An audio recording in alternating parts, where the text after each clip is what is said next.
Hey there, pilgrims. On this week's dose, we have a tremendous trio of startups making waves. First up, you'll hear about Collective, the first AI-powered finance platform designed for solopreneurs, hot off a $50 million raise from big investors like Gradient Ventures, General Catalyst, QED, and many others. Next, you'll hear about WasteFuel, a startup that's looking to advance sustainability in the global shipping industry by converting waste into fuel for cargo ships. The company just raised a $10 million Series B led by BP Ventures, and safe to say we are all kinds of gassed up about this one. Lastly, stick with us for a breakdown on Skims, Kim Kardashian's shapewear clothing line, which just raised a massive $270 million Series C led by Wellington Management, as the company looks to open its flagship brick-and-mortar stores in the United States. Pretty cool. It's a big trio of companies here today for this week's dose, so let's get it started. Here we go.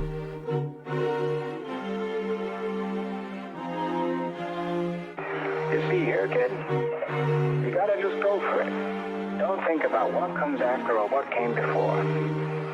You just gotta bend your knees, take a deep breath, and jump. This is Venture Pill, your weekly dose of startups and venture capital. We break down recent startups in the news and interview founders and investors to help you stay informed in the evolving world of venture.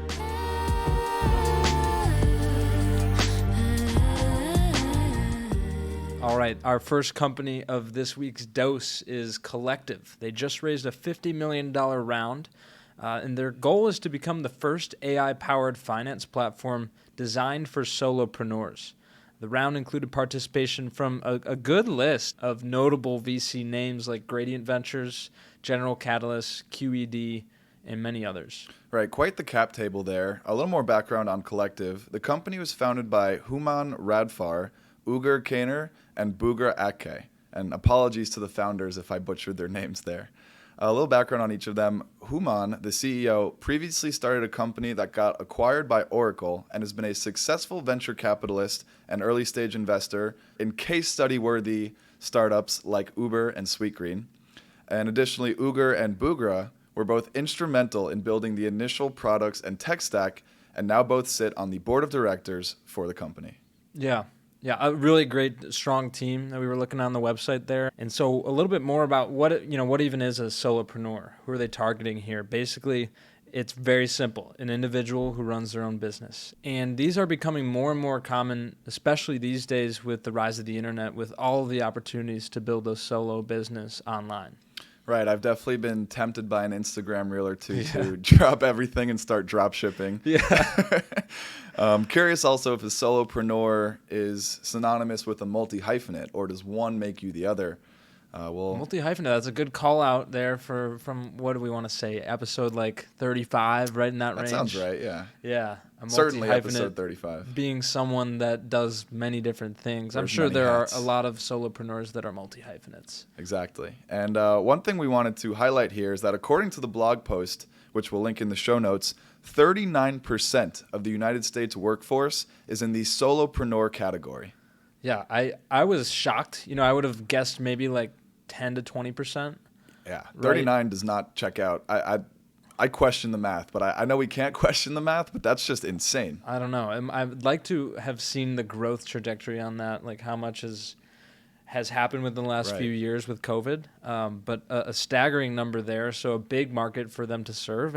Totally. And I think a big opportunity to kind of fill a gap for these people to help run their business. So a little bit more about Collective Solution.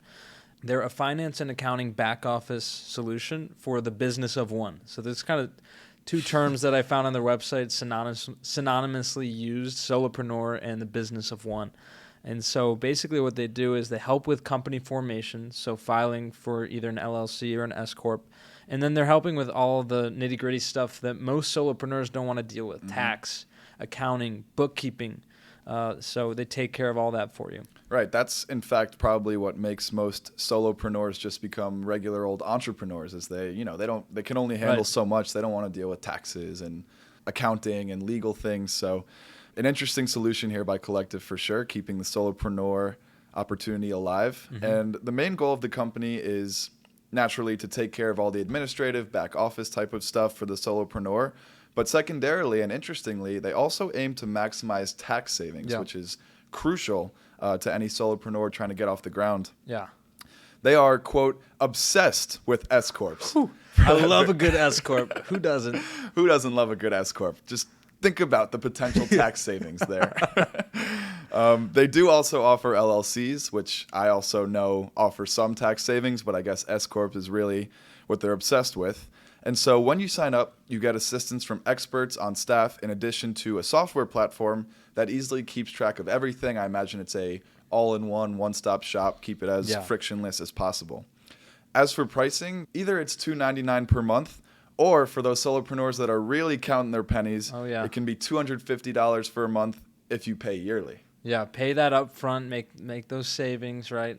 And hopefully this thing probably pays for itself if you don't really know what you're doing, and you can get those tax savings immediately. So I'd imagine. And again, just not having to hire other people, like the savings potential is tremendous. Oh yeah, definitely. So with this round of funding, a little bit more on their continued vision for what they want to become, they're going to build a lot more AI tools. So AI co-pilots internally to allow their team to become more efficient and better serve their members, as well as robust new AI-powered member-facing capabilities. And I'm taking this directly from Human's blog post announcing the round. They're going to focus on adding a new bookkeeping dashboard, a task tracking tool, as well as financial insights, some other features as well, I'm sure, but largely riding this AI wave and continuing their vision to help solopreneurs stay solopreneurs and help them with the stuff they don't want to do.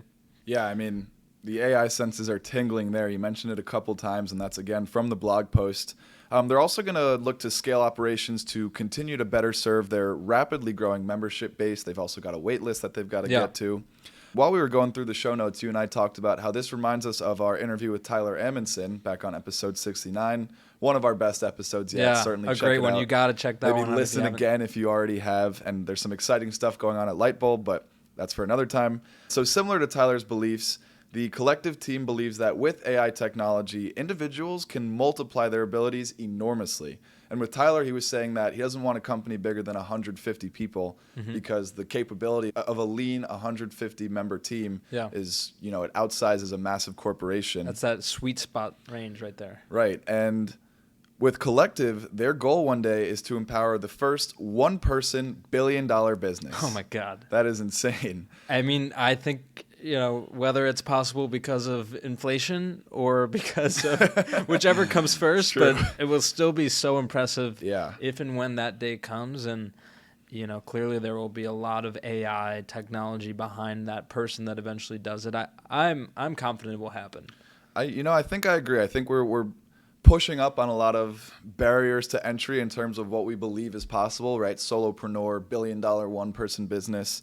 But given the state of AI as well as just the distributed, democratized nature of the internet right now, and it only continues to get wider and wider, right? It does feel eventually over time, statistically speaking, it will happen. Yeah, so will remain to be seen if Collective is at their backing with the financial and accounting back end for that solopreneur. But a really cool company. I don't know exactly about the competitive landscape, but I'm sure there are going to be a lot of other AI solutions. If not, there's clearly a bunch already out there. But I think it's going to be that combined approach with a team of experts and a really strong team at that. So we're going to be excited to see how they grow into that and eventually hopefully accomplish that goal. Right. And when that one-person billion-dollar business is created, we got to interview the founder. Yeah. What would it be? It'd be like a power washing business. Cash only. Maybe. Yeah, I mean, I don't think we even know what it would be, honestly. No. We're pushing so many new envelopes and boundaries by the daily. It could be something we're not even talking about yet. Drop shipping.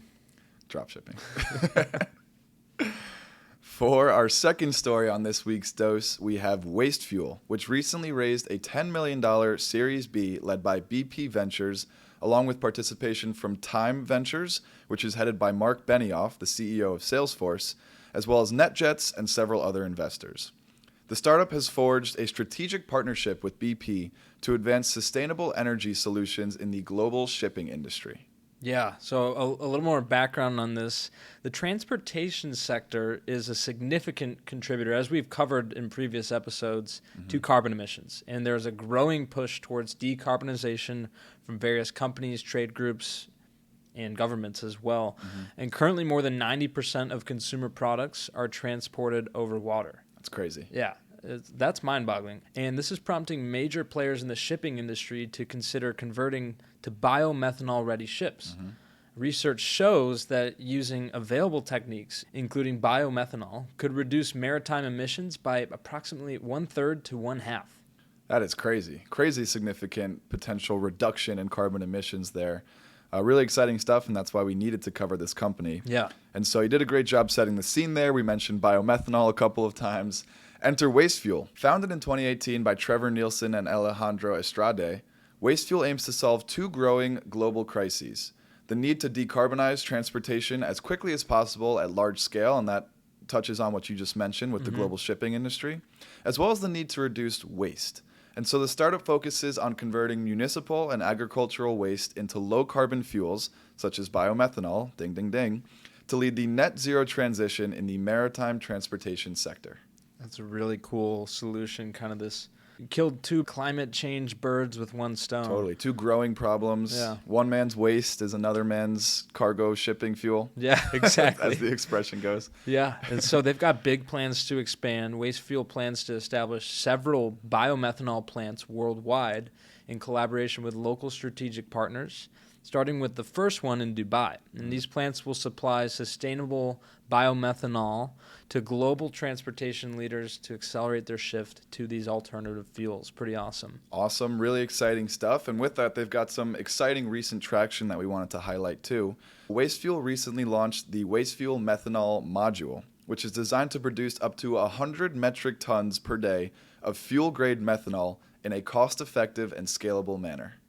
They also recently entered a strategic partnership with Averta, a prominent waste management, treatment, and recycling company in emerging markets. And together they're developing the first commercial-scale municipal waste-to-renewable methanol plant in the Middle East. That is quite a sentence and well delivered by Thank you, you. my friend. Yeah. And now we've already mentioned some mind-boggling numbers in this dose and with this company, but let's close out with just a couple more. Why not? So currently, the world produces 2 billion metric tons of municipal solid waste annually, and the World Bank estimates that this number will rise to 3.4 billion metric tons by 2050. Additionally, biomethanol, when compared to conventional fuels, significantly reduces carbon dioxide emissions up to 95%, as well as nitrogen oxide emissions up to 80%, and eliminates sulfur oxide and other harmful emissions entirely when compared to conventional fuels. So again, the potential for saving the climate and all these emissions is incredible. Yeah, I mean, eliminating all those oxides and keeping them to, Get those out keeping of them here. at bay. God's work. At bay. Nice. Oh, nice. Yeah, no, I mean, jokes aside, because we could obviously keep going there for way too long. This is exactly the type of company, the target pinpoint company that we like to highlight, which is it's got a tangible impact, right? Reducing waste, reducing carbon emissions, and making money along the way. That's the trifecta for us of the type of company we like to highlight. Yeah, and I think it's also cool to just, re-emphasize that one of their main investors is a strategic BP, their venture arm. And I think it's really cool that venture arms are even a thing, and I think they're less emphasized oftentimes than like the big name VC firms. But that strategic partnership could be a big difference maker in how this company grows, having all those connections, that expertise really close by. So true, and a strong strategic partnership really sets a startup up for success, right? Like we've covered companies, partnerships with Microsoft, this one's with BP. That's basically a vote of confidence by that massive corporation in the technology and future that this startup is trying to build. It feels like WasteFuel is off to a very strong start here and has gotten the attention of BP, which is, again, a major player in this space. Yeah, and I think those players like BP realize they need to invest in the next generation, these lean companies that are innovating in their industry. It's great for both of them. great partnership moving forward. We'll be excited to see how they do, implementing this technology in all these different markets. It's going to be no easy task, but they're well on their way. Yeah. All right, and for our last company on this week's dose of keeping up with the Kardashians, Skims raised a $270 million Series C led by Wellington Management. Yeah, wow, that is a massive Series C for a clothing company. The round was joined by Green Oaks Capital Partners, D1 Capital Partners, as well as Imaginary Ventures. And so this is remarkable. In just 4 years, the company has raised $670 million and has reached a valuation of $4 billion. I can't believe that, but at the same time, like Kim K has built an empire. Right? Everything she touches turns to gold. Yeah, it feels like it's incredible. Like her or not, money follows her around. Yeah. And this company originally started as a seller of shapewear to help customers fit into body-hugged clothing. Right, so they started pretty narrow there. But shapewear no longer accounts for the majority of Skims' sales. They've expanded now into a wide array of clothing categories, including swimwear, loungewear. They've even got plans, which, get excited, boys out there, plans to branch into men's clothing this fall. Yeah. So really slim down. Get a good body hugging set. That'd be awesome. Yeah, if my sister's listening, hopefully she'll get me a gift card. My birthday's in the fall, so timing could work. But a little bit more on the expansion plans here. So Skims was originally a company that sold direct to consumer, right? It was an online business, and they're actually planning to try their luck in the physical retail brick and mortar space with plans to open flagship stores in New York City and Los Angeles next year, which I imagine will make a killing. Yeah, honestly. That's exciting. I mean, to compete with the top brands that people may start to compare Skims to. You think of Lululemon, you think of Aloe, Or is it Aloe? I think it's Aloe. Yeah, Aloe. Sound off in the comments. If you're from Chicago, it's Aloe. Aloe. They all have stores. Like if you're on South Congress over there in Austin, you got to have a store there to have that presence. It's true. So it makes a big difference in taking that next step. I wonder how long till Skims gets on South Congress.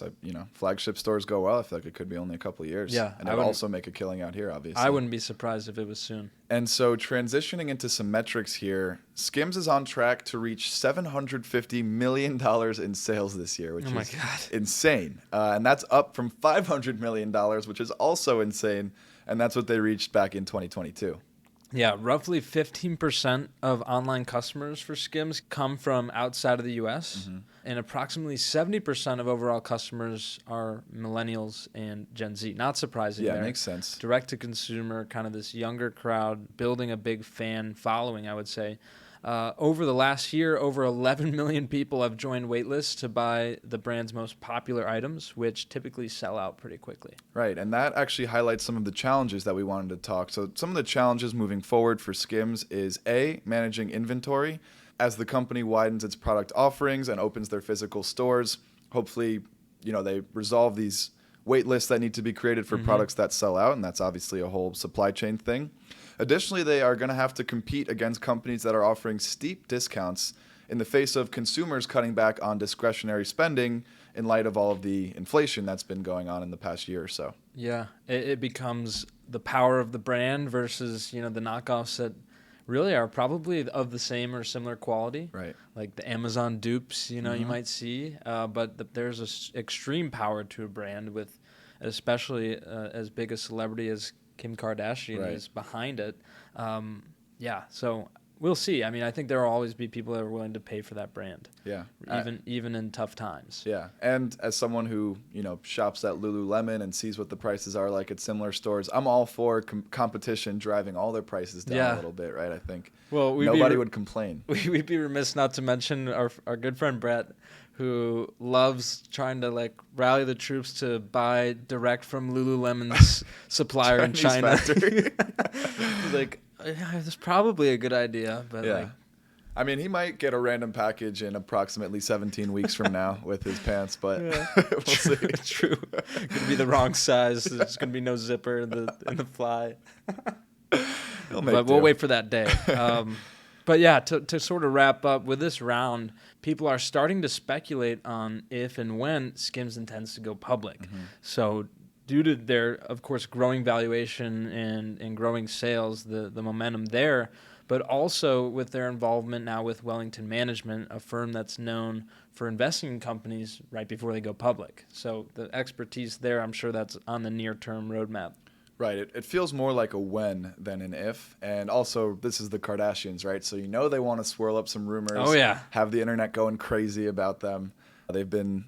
The family has been masterminds at that for probably over a decade at this point. But this is actually some exciting rumors, at least in my perspective. This is the most exciting Kardashian in the Kardashian world. Yeah, this is like the most interested I've been. Yeah, but I mean, it's going to be exciting to see how far Skims goes. I really do think that their flagship stores will be a huge success in those big cities where they have such a strong presence and fan base, of course. Right.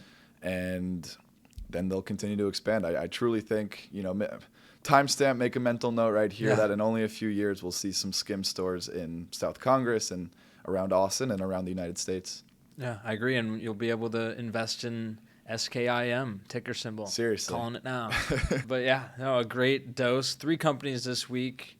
We're staying lean and mean in the summer. Excited to keep this rolling as we're here in person together, my friend. It's a summer of travel back and forth, but we're making it work. And boy, it's hot. It's hot down there. Whew. It's hot up here. It's hot in here too right yeah. now. Yeah, it's not 100 degrees.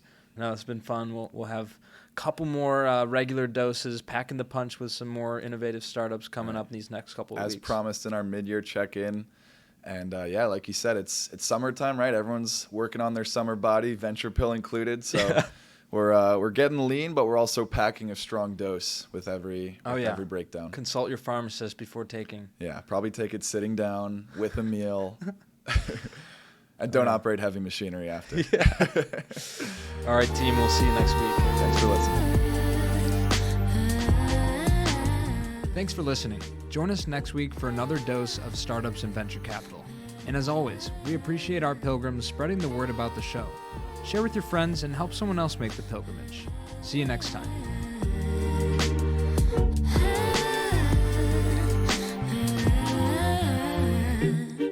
She told me that she only bumps my music when she's lonely.